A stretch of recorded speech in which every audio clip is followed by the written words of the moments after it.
नमः। सत्यार्थ प्रकाश के एकादश समोल्लास की छठी कक्षा। प्रकरण क्या चल रहा है? महर्षि ने पीछे बात करी थी मूर्ति पूजा, पाषाण मूर्ति के विरोध में बात करी थी कि ऐसा कहीं भी वेद मंत्रों में या वेद की आज्ञा नहीं है कि किसी भी जो सर्वव्यापक एक सत्ता है उसको एक छोटे से आकार में लेकर के उसकी पूजा की जाए। तो ये प्रकरण कल चला था। हमने बहुत विस्तार से देखा था कि परमेश्वर निराकार है, उसको आकार स्वरूप देना बुद्धिमत्ता का काम नहीं है। तो आज यहाँ से प्रारंभ कर रहे हैं। जो मेरे पास पुस्तक है उसमें 211 पृष्ठ से कि जब परमेश्वर व्यापक है, प्रश्न किया जा रहा है पूर्व पक्षी के द्वारा कि जब परमेश्वर व्यापक है तो मूर्ति में भी है। हम सर्वव्यापक कहते हैं ना, तो परमेश्वर अगर सर्वव्यापक है तो वो मूर्ति में भी है। पुनः चाहे किसी पदार्थ में भावना करके पूजा करना अच्छा क्यों नहीं है? क्योंकि वो एक पंक्ति बताते हैं, न काष्ठे विद्यते देवो न पाषाणे न मृण्मये भावे ही विद्यते देवास्तस्मात् भावो ही कारणम। भावना ही प्रमुख है, जो ये बात कहते हैं। तो ये कह रहे हैं कि परमेश्वर देव न काष्ठ में, न लकड़ी में, न पाषाण, न पत्थर में और न मृतिका से बनाए पदार्थों में है, किंतु परमेश्वर तो भाव में विद्यमान है। जहां भाव करें वहां ही परमेश्वर सिद्ध होता है। तो इसका महर्षि क्या उत्तर देते हैं कि जब परमेश्वर सर्वत्र व्यापक है, हर जगह जब परमेश्वर है, तो किसी एक वस्तु में परमेश्वर की भावना करना और अन्यत्र ना करना वो ऐसी बात है जैसे कोई चक्रवर्ती राजा है, उसको अपने राज्य से हटा करके एक छोटे से कमरे में बिठा देना, एक छोटी सी झोपड़ी में का स्वामी मानना। तो देखो ये एक तरह से बहुत बड़ा अपमान है। वैसे तुम ईश्वर का अभी अपमान करते हो। व्यापक होते हैं जो बड़ी सत्ता है, जैसे ईश्वर व्यापक है, और व्याप्य हो गया जो उसमें व्यापक है। जैसे बाल्टी में पानी तो व्यापक है और उसमें जो आम है वो व्याप्य है। ठीक है, व्याप्य मीन्स छोटी चीज, और जो आसपास जो पदार्थ है उसको हम व्यापक समझ सकते हैं। तो कह रहे हैं जब व्यापक मानते हो तो वाटिका में पुष्प पत्र तोड़ के क्यों चढ़ाते हो? जब परमात्मा अगर व्यापक है तो फूल में भी है, वो है ना, भजन हम गाते हैं, अजब हैरान हूँ भगवन तुम्हें कैसे रिझाऊं मैं, कोई वस्तु नहीं ऐसी जिसे सेवा में लाऊं मैं।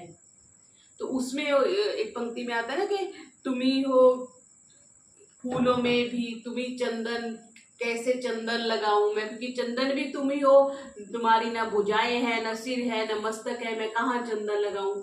तो हर चीज में अगर परमात्मा व्यापक है, फूल में भी व्यापक है, और वही फूल हम पाषाण पे चढ़ा रहे हैं तो उसमें भी परमात्मा है, उसमें भी परमात्मा। ये बात कह रहे हैं कि चंदन घिस के क्यों लगाते हो, धूप को जला के क्यों देते हो, घंटा घड़ियाल झांझ पंखाजों की लकड़ी से कूटना पिटना क्यों करते हो, तुम्हारे हाथ है तो क्यों जोड़ते हो, सिर है तो सिर क्यों नमाते हो, अन्न जल आदमी है तो नैवेद्य क्यों धरते हो, जल में है तो स्नान क्यों कराते हो, क्योंकि उन सब पदार्थों में परमात्मा व्यापक है।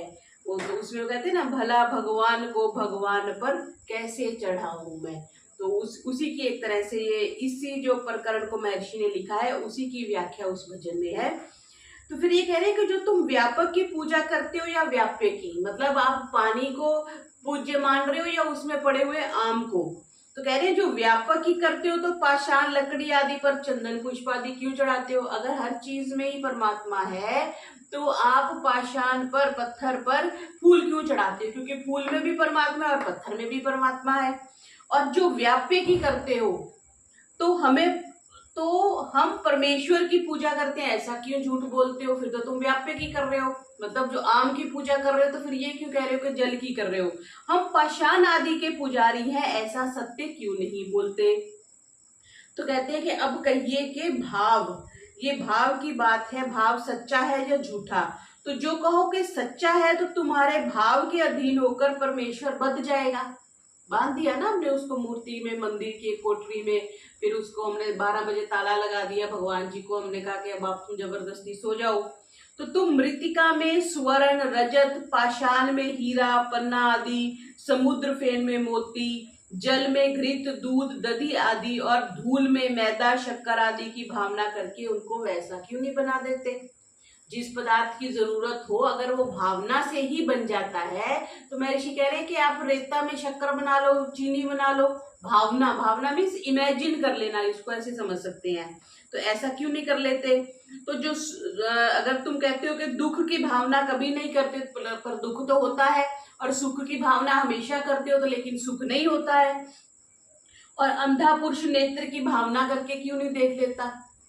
मरने की भावना नहीं करते फिर भी मर जाते हैं। इसलिए तुम्हारी भावना जो है वो सच्ची नहीं है। क्यों? क्योंकि जैसे में वैसी करने का नाम भावना कहते हैं। जैसे अग्नि में अग्नि की भावना करना, जल में जल की करना, पाषाण में पाषाण की करना, ऐसा जो समझना है। और इससे विपरीत वो अभावना हो गई, क्योंकि जैसे को वैसा जानना ज्ञान और अन्यथा जानना वो अज्ञान होता है। इसलिए तुम अभावना को भावना और भावना को भावना कहते हो। फिर कह रहे हैं, प्रश्न कर रहे हैं कि जब तक वेद मंत्रों से आह्वान नहीं करते तब तक देवता नहीं आता, और आह्वान करने से आता है और विसर्जन करने से चला जाता है। ये प्रश्न किया जा रहा है। तो महर्षि कह रहे हैं, जो मंत्र को पढ़ के आह्वान करने से देवता आ जाता है, तो मूर्ति चेतन क्यों नहीं हो जाती? प्राण प्रतिष्ठा हम करते हैं ना, तो प्रश्न ये आ रहा है कि मूर्ति जीवित क्यों नहीं हो जाती? और विसर्जन करने से चला जाता है, तो वे कहाँ से आता है और कहाँ जाता है? तो महर्षि कह रहे हैं, सुनो भाई, पूर्ण परमात्मा जो है वो ना आता है ना जाता है। जो तुम मंत्र बल से परमेश्वर को बुला लेते हो, तो उन्हीं मंत्रों से अपने मरे हुए पुत्र पौत्र आदि को शरीर में जीव क्यों नहीं बुला लेते? और शत्रु के शरीर में जीवात्मा विसर्जन करके उसको क्यों नहीं मार देते, अगर तुम्हारे मंत्रों में इतना ही बल है तो?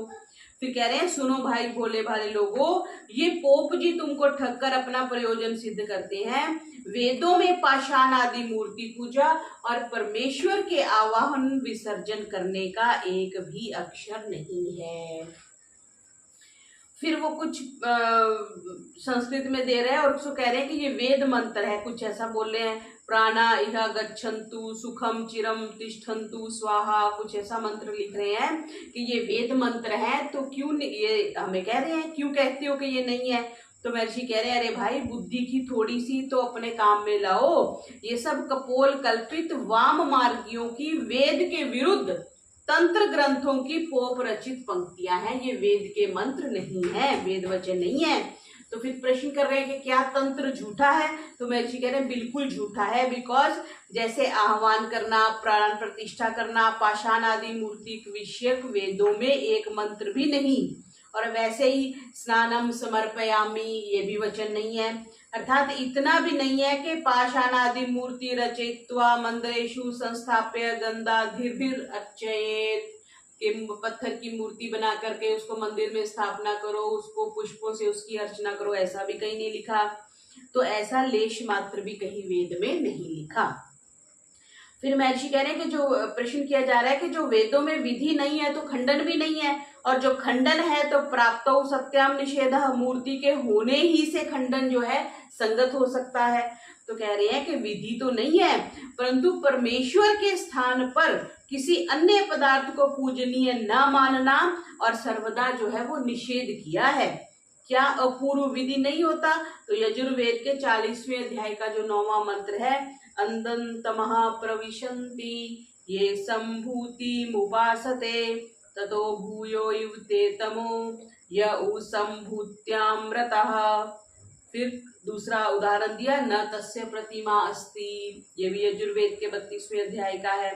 फिर केन उपनिषद के महर्षि ने 5 मंत्र देख करके उनकी व्याख्या करी है, तदेव ब्रह्म त्वम विद्धि न इदम यदिदम उपासते, कि जो असंभूति, असंभूति किसको कहते हैं? जो अन उत्पन्न है, अनादि प्रकृति कारण की ब्रह्मा के स्थान में उपासना करते हैं। 3 चीजें हम मानते हैं ना, जीवात्मा, परमात्मा और प्रकृति। तो ये इस मंत्र में ये कह रहे हैं कि जो प्रकृति की उपासना करते हैं, सत्व रजस तमस, जिससे ये पूरा संसार बना है, वे क्या होते हैं? अंधकार अर्थात अज्ञान और दुख सागर में डूबते हैं। और संभूति जो कारण से उत्पन्न हुए कार्य रूपी पृथ्वी आदि भूत पाषाण वृक्ष आदि अवयव मनुष्य आदि के शरीर की उपासना ब्रह्म के स्थान में करते हैं, वे उस अंधकार से भी अधिक अंधकार अर्थात महामूर्ख चिरकाल घोर दुख रूपी नरक में गिर के महाक्लेश को भोगते हैं। पहली बात तो कह दी कारण रूपी प्रकृति की, ठीक है जी, जो अन्न उत्पन्न है जिसको हम मूल प्रकृति कह देते हैं, जिसको हम नित्य मानते हैं, जो उसकी करते हैं वो तो दुख को प्राप्त करते ही करते हैं। और जो संभूति जो कारण से उत्पन्न हुए वो मूल सत्व रजस तमस था ना, हम बहुत बार इस सांख्य की प्रक्रिया को देख चुके हैं। फिर आगे जो कार्य रूपी जो प्रकृति बनी है जो उसकी करते हैं वो उससे भी ज्यादा अंधकार में अज्ञान में दुख में डूब जाते हैं। और फिर न तस्य प्रतिमा अस्ति, ये तो स्पष्ट प्रमाण है कि जो सब जगत में व्यापक है उस निराकार परमात्मा की प्रतिमा परिमाण सादृश्य व मूर्ति नहीं है। फिर कह रहे हैं जो वाणी का इदंता अर्थात ये जल है ये लीजिए वैसा विषय नहीं है, और जिसके धारण और सत्ता से वाणी की प्रवृत्ति होती है उसी को ब्रह्मज्ञान और उपासना कर, ये केन उपनिषद के जो दिए ना उसकी व्याख्या कर रहे हैं कि जिसके धारण और सत्ता से वाणी की प्रवृत्ति होती है उसी को ब्रह्मज्ञान और उपासना कर, और जो उससे भिन्न है वह उपासनीय नहीं है। फिर जो मन से इयत्ता करके मन में नहीं आता, जो मन को जानता है उसी ब्रह्म को तू जान और उसी की उपासना कर। जो उससे भिन्न जीव और अंतःकरण है उसकी उपासना ब्रह्म के स्थान पर मत कर। तीसरे में क्या कह रहे, जो आंख से नहीं दिखता, परमात्मा आंख से नहीं दिखता हम सबको मालूम है, जो आंख से नहीं दिख पड़ता और जिससे सब आंखें देखती हैं, जीवात्मा निकल जाए तो जो शरीर है वो कुछ नहीं देख सकता ना, कि जिसकी वजह से सब आंखें देखती हैं उसी को तू ब्रह्म जान उसी की उपासना कर, और जो से भिन्न सूर्य विद्युत अग्नि आदि जड़ पदार्थ हैं उनकी उपासना मत कर। ये स्पष्ट प्रमाण केन उपनिषद में है। और जो श्रोत्र से सुना नहीं जाता और जिससे श्रोत्र सुनता है उसी को तू ब्रह्म जान और उसी की उपासना कर, और उससे भिन्न शब्द आदि की उपासना करके स्थान में मत कर। जो प्राणों से चलायमान नहीं होता जिससे प्राण गमन को प्राप्त होता है उसी को तू ब्रह्म जान उसी की उपासना कर, और ये उससे भिन्न जो वायु है उसकी उपासना मत कर। यानी एक तरह से डायरेक्ट जो प्रकृति से बना हुआ कार्य जगत है उसकी उपासना करने से मना कर रहे हैं। फिर महर्षि कह रहे इत्यादि बहुत से निषेध है। निषेध प्राप्त और अप्राप्त का भी होता है।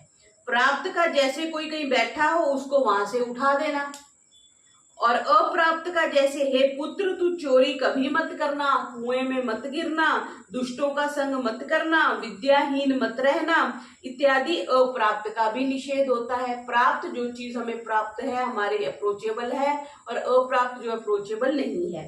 सो मनुष्यों के ज्ञान में अप्राप्त, परमेश्वर के ज्ञान में प्राप्त का निषेध किया है, इसलिए पाषाण आदि मूर्ति पूजा अत्यंत निषिद्ध है। मनुष्यों के ज्ञान में तो अप्राप्त कर दिया जो हमें प्राप्त नहीं है, और परमात्मा के ज्ञान में जो प्राप्त है उसका निषेध कर दिया, उसका नहीं करना चाहिए।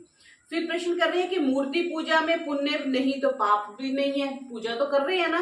तो कह रहे हैं कर्म दो ही प्रकार के होते हैं, एक विहित मीन्स जो करे जाने चाहिए जो कर्तव्यता से वेद में सत्य भाषण आदि प्रतिपादित है, और दूसरे निषिद्ध जो अकर्तव्यता से मिथ्या भाषण आदि वेद में निषिद्ध है। दो तरह के विधि और निषेध चलती है ना। विधि सदा सत्य बोलो, धर्म का कार्य करो, परोपकार करो, दीन दुखियों की सेवा करो, ये विधि होगी। निषेध चोरी मत करो, जुआ मत खेलो, झूठ मत बोलो, ये निषेध हो गया। तो महर्षि कह रहे हैं बस ये दो प्रकार के ही होते हैं। विहित का अनुष्ठान करना धर्म है और उसका ना करना अधर्म है।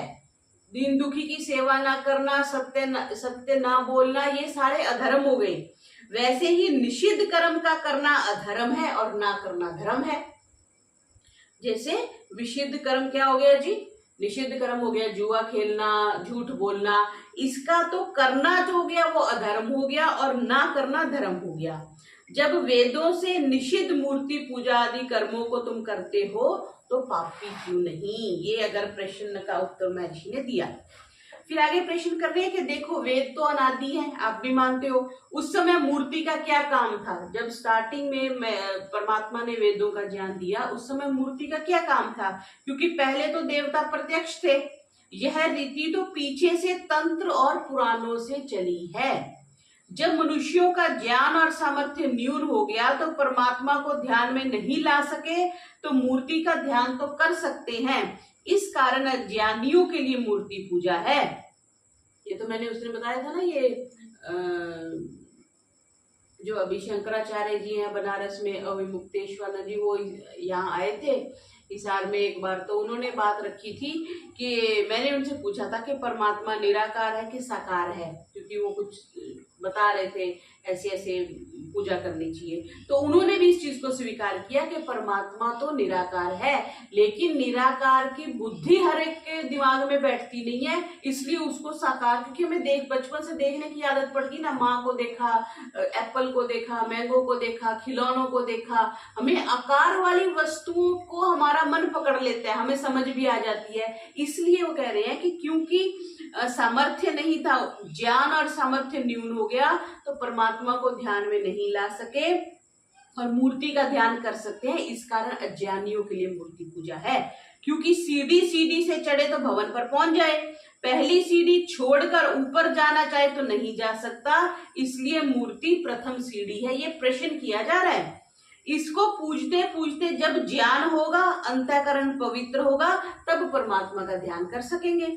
जैसे लक्ष्य के मारने वाला प्रथम स्थूल लक्ष्य में तीर मारता है, गोली व गोला आदि मारता है, पश्चात सूक्ष्म से भी निशाना मार सकता है, वैसे स्थूल मूर्ति की पूजा करता करता पुनः सूक्ष्म ब्रह्म को प्राप्त हो जाएगा। जैसे लड़कियां गुड़ियों का खेल तब तक खेलती हैं जब तक सच्चे पति को प्राप्त नहीं करती, इत्यादि प्रकार से मूर्ति पूजा करना जो है वो दुष्ट काम नहीं है। यह प्रश्न कर रहे हैं, पूर्व पक्षी अपने अपने तथ्य दे रहा है। तो महर्षि कह रहे हैं कि जब वेद विहित धर्म और वेद विरुद्ध आचरण अधर्म है, ये एक परिभाषा होगी। धर्म क्या है? जो वेद कहता है वो धर्म है, और जो वेद के विरुद्ध है वो अधर्म है। तो पुनः तुम्हारे कहने से भी मूर्ति पूजा करना अधर्म ठहरा। जो जो ग्रंथ वेद से विरुद्ध हैं उनका प्रमाण करना जानो नास्तिक होना है। नास्तिको वेद निंदिका, जो वेद की निंदा करता है वो नास्तिक है। नास्तिको वेद निंदिका यहाँ भी लिखा हुआ है, मनुस्मृति में आया है। फिर मनुस्मृति के और 2 एग्जाम्पल देके महर्षि क्या कह रहे हैं कि जो वेदों की निंदा करता है अर्थात अपमान त्याग विरुद्ध आचरण करता है वह नास्तिक कहलाता है। जो ग्रंथ वेद बाह्य कुत्सित पुरुषों के बनाए संसार को दुख सागर में डुबोने वाले हैं, वे सब निष्फल असत्य अंधकार रूप इस लोक और परलोक में दुखदायक हैं। जो ग्रंथ, ठीक है, वेद बाह्य कुत्सित पुरुषों के मतलब बुरी भावना के साथ पुरुषों के द्वारा बनाए हैं, संसार को दुख सागर में डुबोने वाले हैं, वे सब निष्फल असत्य अंधकार रूप इस लोक और परलोक में दुखदायक हैं। जो इन वेदों से विरुद्ध ग्रंथ उत्पन्न होते हैं वे आधुनिक होने से शीघ्र नष्ट हो जाते हैं, उसका मानना निष्फल और झूठा है। ये तो हमने बहुत से देखे ना, जो जिनका नींव नहीं होती वो बिल्डिंग्स तो गिरी जाती हैं। अब ऋग्वेद ये प्रमाणिक भी हो गया होगा कि सृष्टि का सबसे पुराना ग्रंथ ऋग्वेद है। वेद अभी भी चल रहा है, तो जो सत्य आधारित होते हैं, सत्य की नींव पर होते हैं, वो लंबे काल तक क्या हमेशा चिर, वेद तो नित्य है। तो इसी प्रकार ब्रह्मा से लेकर जैमिनी महर्षि पर्यंत का मत है कि वेद विरुद्ध को न मानना किंतु वेद अनुकूल का आचरण करना ही धर्म है। क्यों? वेद सत्य अर्थ का प्रतिपादक है। इससे विरुद्ध जितने तंत्र और पुराण हैं वेद विरुद्ध होने से झूठे हैं। जो वेद से विरुद्ध चलते हैं उनमें कही हुई मूर्ति पूजा भी अधर्म रूप है। जो वेद के अकॉर्डिंग ही नहीं है तो वो तो वेद के विरुद्ध जितने भी ग्रंथ हैं उसमें जो भी प्रतिपादित किया है पूजा पद्धति वो अधर्म है। मनुष्यों का ज्ञान जड़ की पूजा से नहीं बढ़ सकता, किंतु कुछ ज्ञान है वो भी नष्ट हो जाता है। इसलिए ज्ञानियों की सेवा संग से ज्ञान बढ़ता है, पाषाण आदि से नहीं। क्या पाषाण आदि मूर्ति पूजा से परमेश्वर को ध्यान में कभी ला सकता है? नहीं, मूर्ति पूजा सीधी नहीं किंतु एक खाई है जिसमें गिरकर चकनाचूर हो जाता है, पुनः उस खाई से नहीं निकल सकता पर उसी में ही मर जाता है। हाँ, छोटे धार्मिक विद्वानों से लेकर परम विद्वान योगियों के संग से सद्विद्या, सत्य भाषण आदि परमेश्वर की प्राप्ति की सीढ़ियां हैं। जैसे ऊपर घर में जाने की निश्रेणी होती है, किंतु मूर्ति पूजा करते करते ज्ञानी तो कोई ना हुआ, प्रत्युत सब मूर्ति पूजक अज्ञानी रहकर मनुष्य जन्म व्यर्थ होके बहुत से मर गए, और जो अब हैं और वो होंगे वे भी मनुष्य जन्म के धर्म, अर्थ, काम और मोक्ष की प्राप्ति रूपी फलों से विमुख होकर निरर्थक नष्ट हो जाएंगे। इसको अंडरलाइन कर लेंगे। मूर्ति पूजा का ब्रह्म की प्राप्ति में स्थूल लक्ष्यवत नहीं किंतु धार्मिक विद्वान और सृष्टि विद्या है।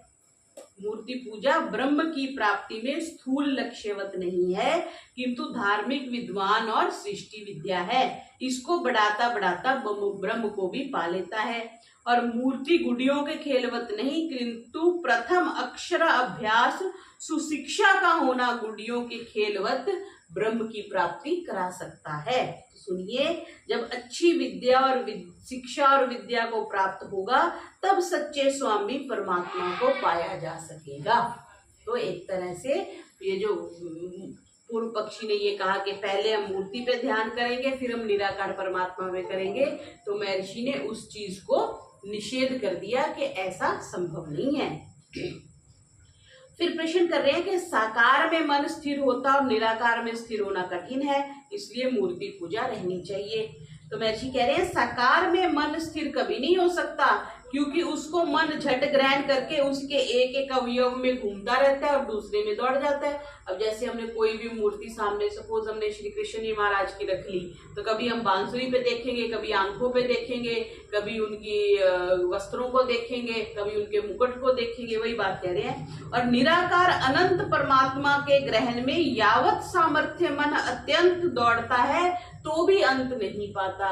निराकार में मन टिक जाता है, बिकॉज निराकार में कहाँ टिकेंगे? निराकार भी खाली हवा, आकाश, उसमें कुछ है ही नहीं।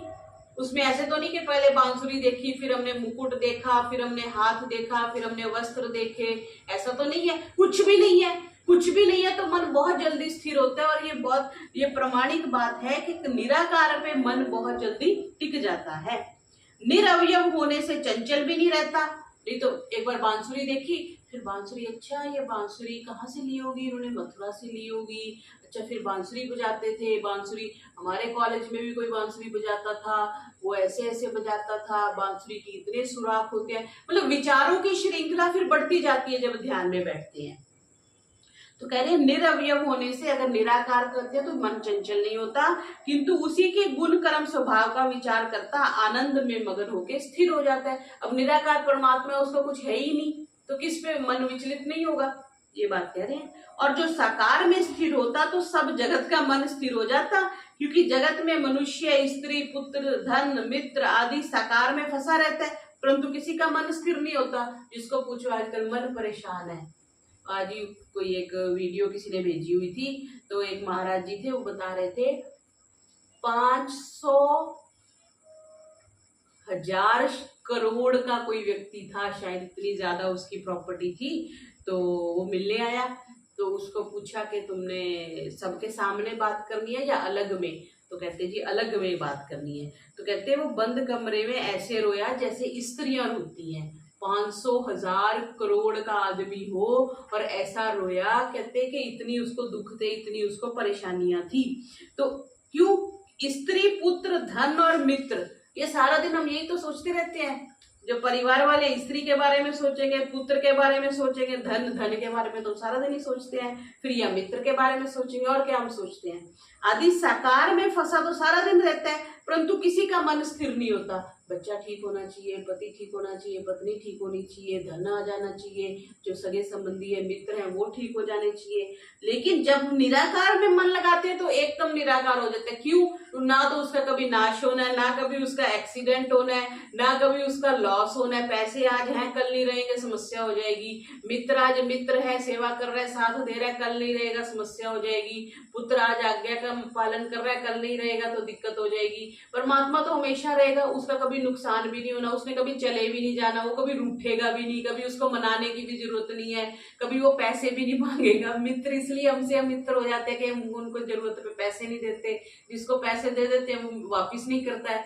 तो इस तरह की जो सारी परिस्थितियां अगर हम बैठ के, साधना का विषय ये है कि हम सारे देखें, ये सारी चीजें इसीलिए छूटने वाली हैं कि पिता भी छूटेगा एक न दिन, माता भी छूटेगी, पुत्र भी छूटेगा, पत्नी भी, पति भी, पैसा भी, मित्र भी, बिल्डिंग भी, गाड़ी भी, बिजनेस भी, शरीर भी अल्टीमेट। तो क्या चीज रहेगी हमारे पास? तब हम जाके, जब हम धीरे धीरे इस चीज का अभ्यास करते हैं, तब समझ में आता है कि भाई सब छूटने वाला है। और बहुत अच्छा है, ये बहुत अच्छी बात है अगर हमसे कोई छूटता है तो। क्यों? जब तक हम बंधे होते हैं तब तक हम निराकार पे जाते ही नहीं। एक बात बोलते हैं ना, अगर आपसे धीरे धीरे परमात्मा आपसे प्रिय वस्तु आपसे छीन रहा है तो आपको उससे बेहतर देने के लिए, और सबसे बेहतर क्या है, बेस्ट वस्तु जिसको हम कह सकते हैं इस वर्ल्ड की, जिसका कभी लॉस नहीं होगा, वो तो परमात्मा ही है। उसके अलावा तो कुछ है ही नहीं। घर है, अभी हमने गिन ही लिया, 25,000 करोड़ हो चाहे 5,000 करोड़ हो, सारे लुटने ही है एक ना एक दिन। बच्चे ले जाएंगे, पड़ोसी ले जाएंगे, दोस्त ले जाएंगे, और नहीं तो फिर सरकार ले जाएगी, कोई ना कोई तो ले ही जाएगा। लेकिन जो अगर हम साधना कर लेंगे या परमात्मा के साथ हमारी पैठ हो जाएगी, हमारी मित्रता हो जाएगी, तो वो लॉस नहीं होने वाला। तो वही महर्षि कह रहे हैं, जब निराकार में मन लगाते हैं तो एकदम से लग जाते हैं। क्यों? क्योंकि उसके छूटने का हमें डर ही नहीं है, क्योंकि निरवयव होने में उसका मन जो है वो स्थिर हो जाता है। इसलिए मूर्ति पूजा जो करना है वो अधर्म है। इसलिए महर्षि बार बार इस चीज को प्रमाण किया, और बड़े अच्छे से। और जो साधक गण है, जो योगी गण है, उनसे भी पूछे, जो इवन पाषाण पूजा करते हैं, बड़े बड़े मंदिरों में रहते हैं, वो भी स्वयं, जैसे मैंने शंकराचार्य जी की बात बताई, शंकराचार्य जी के चारों मठ हैं, तो चारे मठों में मूर्ति पूजा ही होती है, चाहे वो बद्रीनाथ जी है, चाहे वो पुरी है, चाहे वो द्वारिका जी है, चाहे रामेश्वरम जी है। लेकिन उन्होंने भी माना कि परमात्मा निराकार है और निराकार की ही उपासना होनी चाहिए। पर क्योंकि बुद्धि का स्तर नीचे हो गया, इसलिए कुछ ना करने से कुछ करें, इस दृष्टि से मूर्ति पूजा आई। और कल हमने देखा ही था कि जैनियों के बाद से मूर्ति पूजा आई है। तो आज का पाठ हम इतना ही रखते हैं, इसमें कुछ प्रश्न होंगे तो उसको कल देखें।